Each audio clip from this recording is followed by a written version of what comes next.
Au terme d'une tournée d'information et d'échanges effectuée dans l'ensemble des écoles normales supérieures d'enseignement technique et écoles normales supérieures du Cameroun et en exécution des hautes directives du chef de l'État relatives aux revendications formulées par les enseignants, le ministre de la fonction publique et de la réforme administrative, Joseph Lé, donne ce 5 avril 2022 un point de presse dans la salle de conférence de son département ministériel. C'est en présence du représentant du ministre de la Communication, du secrétaire général du MINFOPRA, Anatole Maïna, de l'inspecteur général du MINFOPRA, ainsi que des responsables de cette administration. Il s'agit de faire le point sur la mise en œuvre des mesures présidentielles qui concourent à la dématérialisation et à la simplification des procédures de traitement des dossiers d'intégration dans la fonction publique. Dans cette perspective, et en vue de réduire les délais de traitement des dossiers d'intégration et ou de reclassement des lauréats des écoles normales,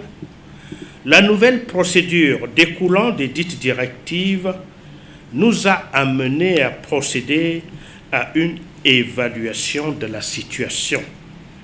De cette évaluation se dégagent 2 points critiques dans ce processus, notamment l'authentification des diplômes et, le cas échéant, la délivrance de leurs équivalences.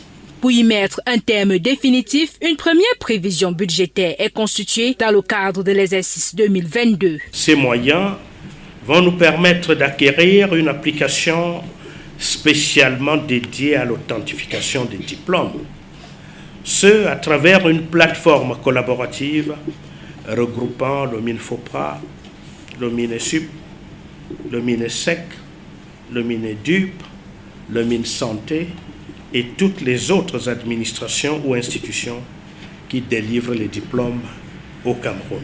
L'authentification des diplômes et la constitution des dossiers dès l'entrée des étudiants à l'école permet ainsi un gain précieux de temps. Ainsi, la durée du parcours du dossier d'intégration du jeune lauréat d'une école normale supérieure, qui était de 25 à 30 mois avant de nous parvenir au MINFOPRA, sera désormais d'à peine une journée, puisque ce dossier, dès lors qu'il est complet, partira de l'école normale supérieure directement pour notre délégation régionale de Séan.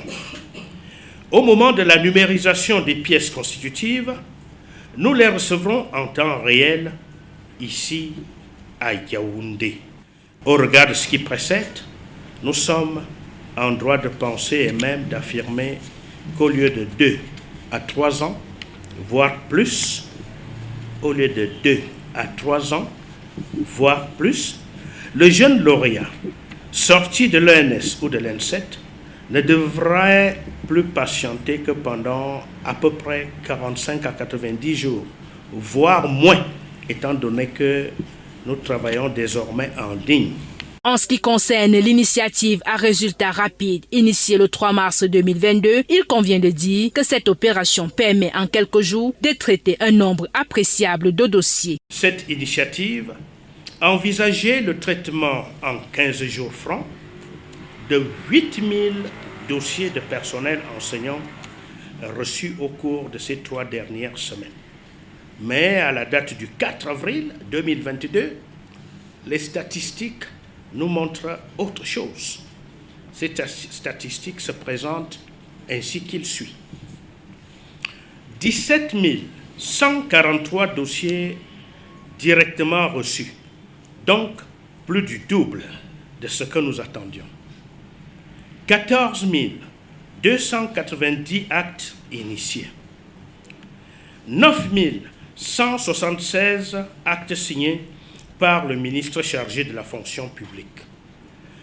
2 784 projets de décret transmis dans les services du Premier ministre pour sanction.